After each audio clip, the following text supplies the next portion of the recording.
Thais Peñalver es abogada, profesora universitaria, investigadora, columnista, tiene un programa de radio en Radio Caracas Radio, bueno, ahora por internet. Eh, el programa se llama, el libro se llama algo de los 12 golpes, no me acuerdo cuándo, porque golpes y la conspiración de los 12 golpes, porque conspiraciones y golpes todo el siglo XX y lo que va de XXI está en eso. Yo creo que no hay ningún presidente que no se haya salvado de la conspiración. Algunos se salvaron de golpes, pero Dios mío, qué país y cuánta gente se cree capacitada, ¿no? Para dar un golpe y acabar con la democracia. En fin, y hablando de la democracia, he querido hablar con ella, porque creo que el continente americano, yo no creo que es rojo, pero sí es anaranjado. Y los triunfos en Colombia y Brasil son un duro golpe para la oposición política venezolana y para los demócratas de toda América. Lo que está sucediendo con las alianzas de China y Rusia, su versión de lo que es la democracia para ellos y de lo que son los derechos humanos para ellos, nada tiene que ver con nuestra cultura judeo-cristiana y con todo lo que Occidente tuvo que sufrir, todas las matanzas, todas las torturas que durante siglos han tenido que padecer los pueblos del Occidente para madurar y llegar a lo que se llama democracia. Pero el otro problema es que los demócratas no saben vender sus cualidades, como el verdadero capitalismo, no el capitalismo salvaje que hay en China. El verdadero capitalismo no ha sabido vender las ventajas y cómo en los países donde hay capitalismo y un buen socialismo, pero con economía capitalista, sí crecen los pueblos y sí disminuye la pobreza. Pero todo esto yo lo estoy llamando porque mi amiga Idania Chirinos me envió un trabajo de esta mujer que está ahí, ¿no? Una luchadora de familia luchadora, porque inclusive su padre y su tío son fundadores de Acción Democrática, de aquella Acción Democrática, ¿ok? Y es realmente bien interesante lo que plantea Thais Peñalver, porque eso es lo que se logró en eso que llaman la Cuarta República. Y quisiera que ella me hablara sobre eso, sobre ese trabajo y que nos explicara esa historia. Bienvenida y qué chévere que volvamos a hablar de nuevo. Te quiero mucho. ¿Cómo estás? Yo también te quiero y te admiro muchísimo, Napoleón. Gracias por invitarme.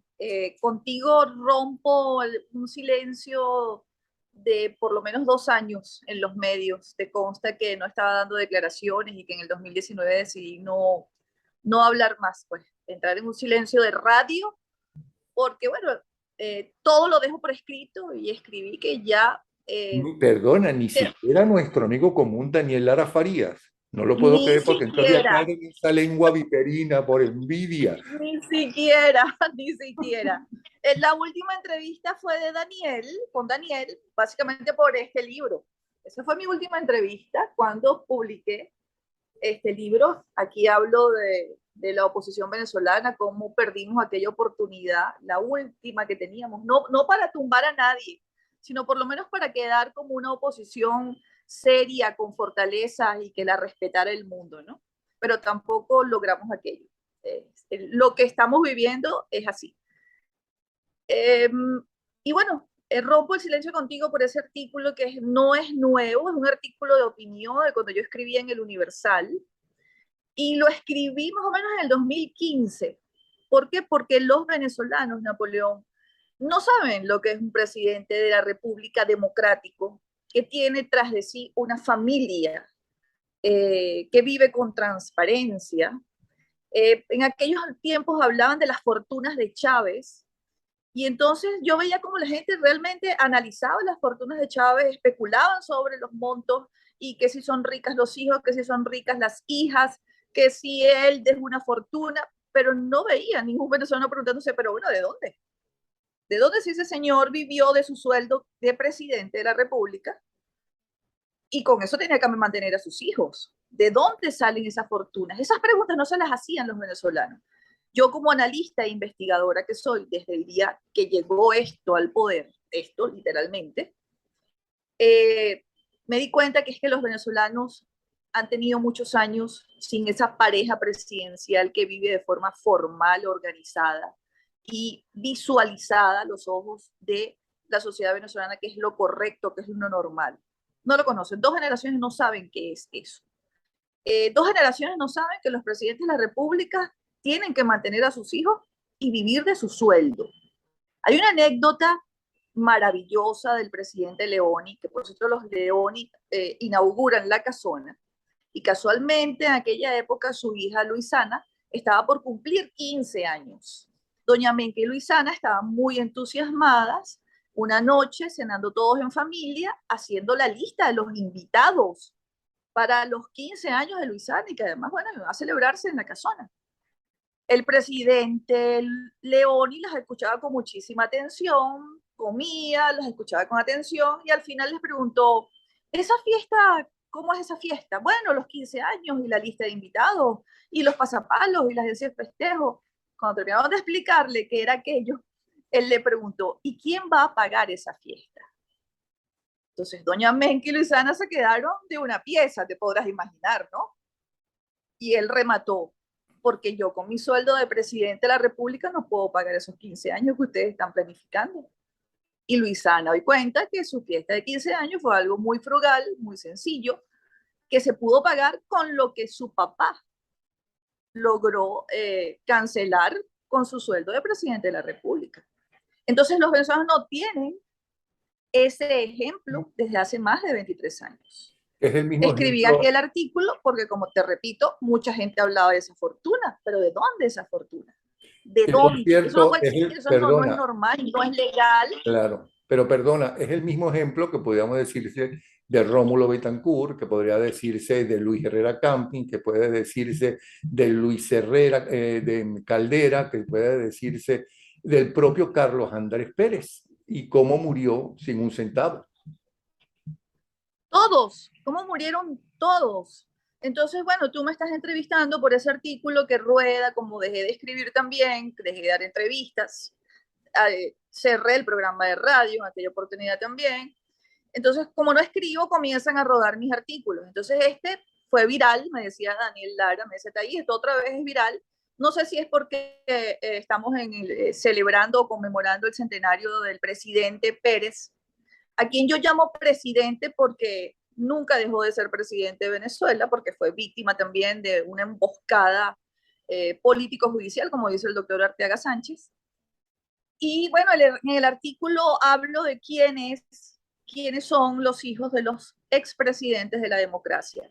En una oportunidad los llevé a todos a mi programa de radio. Y aquel programa de radio, cuando no nos habían quitado todavía la señal, eran en vivo y las personas llamaban, los oyentes llamaban por teléfono.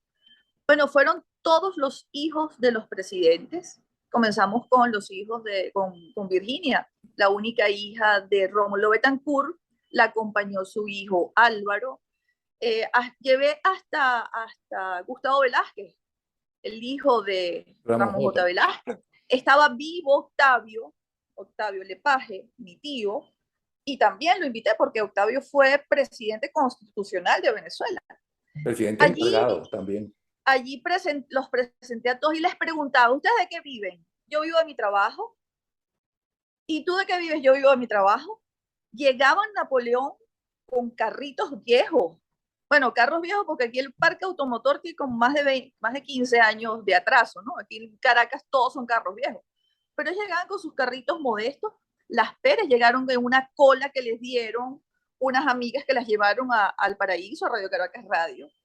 Y los venezolanos eso no lo saben. Han sido educados en una danza de millones, han sido educados sin poderes públicos que se vigilen entre sí, sin una Contraloría General de la República, sin un Congreso que tenga una comisión de Contraloría e interpele a los ministros.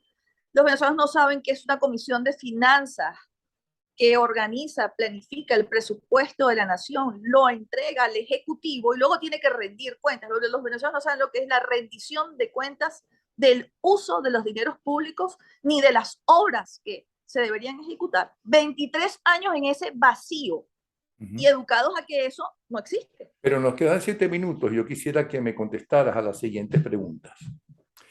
¿Pueden los actuales dirigentes de los dos que ocuparon Miraflores en esta dictadura y los ministros, pueden decir que los pobres no tuvieron oportunidades siendo ellos la prueba clara de lo contrario?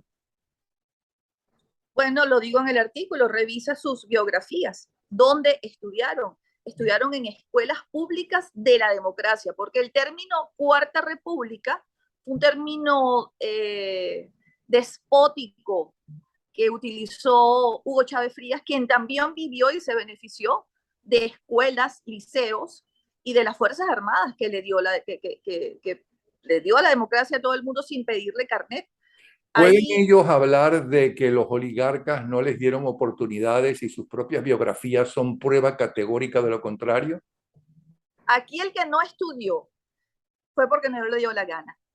Yo soy sobrina de un hombre que sembró a Venezuela de universidades, de costado a costado. Tremendo, Cuando tremendo ministro de Educación, tu tío, por cierto.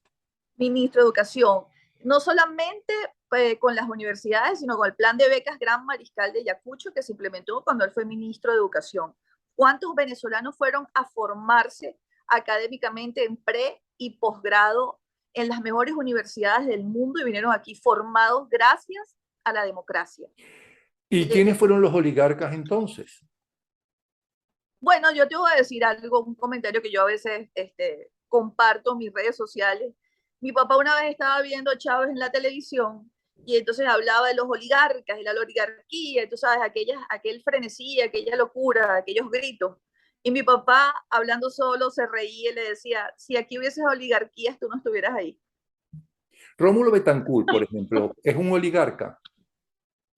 Vamos a ser un oligarca, Rómulo Betancourt. Todos, y en el artículo lo digo, provienen de familias humildes, todos nacieron en el interior, todos se formaron con el esfuerzo de sus madres trabajadoras, en los casos en los que no tenían un padre allí presente.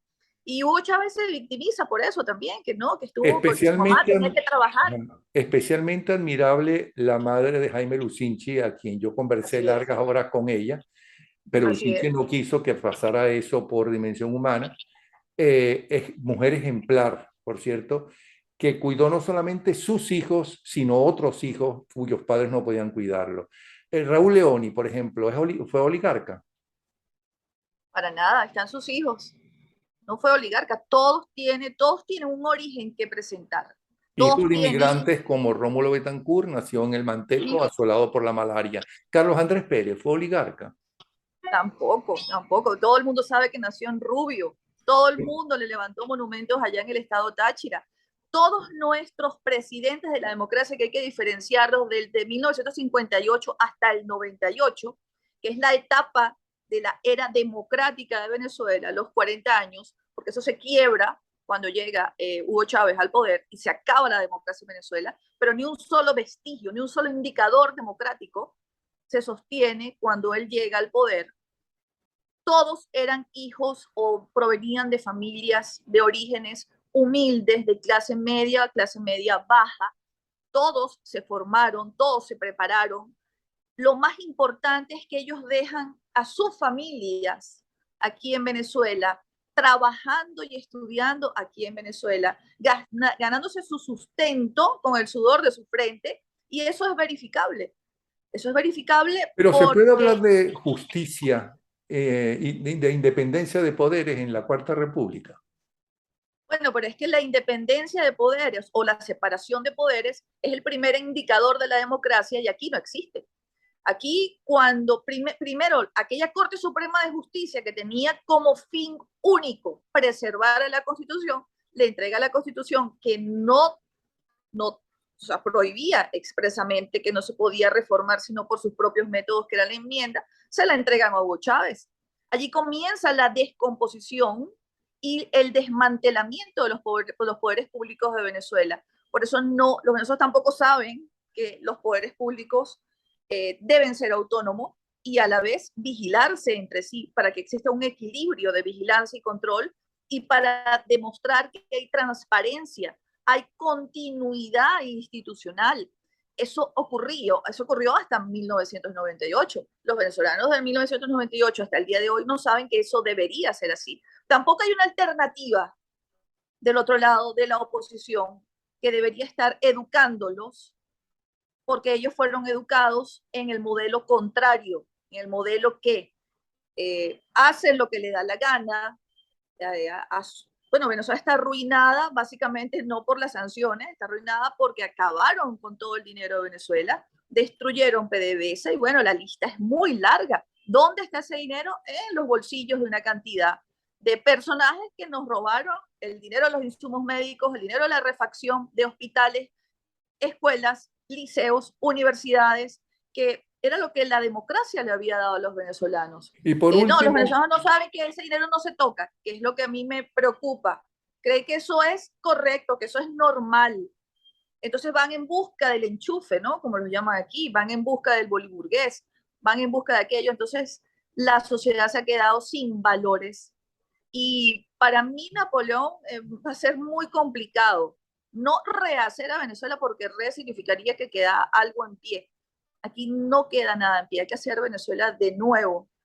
Y la verdad es que lamentablemente no veo cómo se le pueda ofrecer una alternativa cuando no hay un discurso, no hay un contenido, no hay un mensaje que eduque en contraparte a todos los venezolanos. Hay dos sí, generaciones y media. pero hay líderes de base que no se conocen nacionalmente, pero que ya empiezan a conocerse como esta mujer que se enfrenta a Maduro, Elsa Cárdenas, por ejemplo, por citarte una. Si hay unos líderes, y recuerda que cuando Pérez Jiménez cae o se va del país por las presiones que ha tenido pues, civiles y militares, aparece un hombre que nadie conocía, Wolfgang Larrazábal, y no lo hizo mal, ¿no? Y entonces se inició de nuevo la etapa democrática. Pero tengo que dejarte porque nos queda menos de un minuto.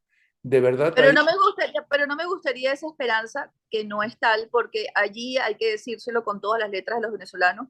Wolfgang Larrazábal contaba con las Fuerzas Armadas leales a la institucionalidad democrática. y con la Hoy no unidad de los contamos con eso. partidos, y con la unidad de los partidos políticos, ¿no? Para luchar por la democracia también. Así es. Se Así, necesita un líder.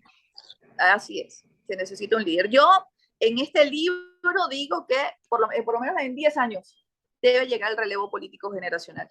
Un abrazo y un beso. Igual para ti, gracias. Chao. Hablamos. Chao.